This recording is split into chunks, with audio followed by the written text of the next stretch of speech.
পরিস্থিতি যখন খুব খারাপ আসে না, তখন তুমি নিজের বলতে কাউকেই পাবে না।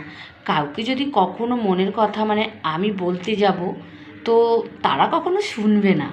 কিন্তু এরকম পরিস্থিতি খারাপও গেছে, আবার ভালোও আসছে। কারণ এই সময়টা শুধু মনে রাখি ভগবানকে।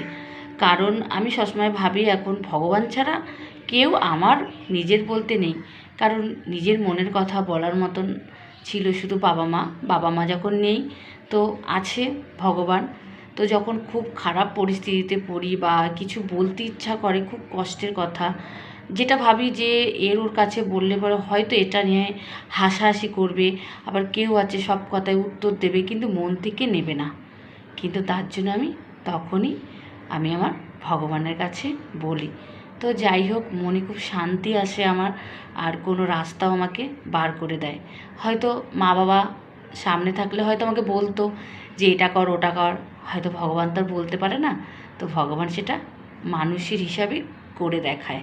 তো এই যে ভগবান, তো যখনই কিছু বলতে ইচ্ছে করে আসি বলি।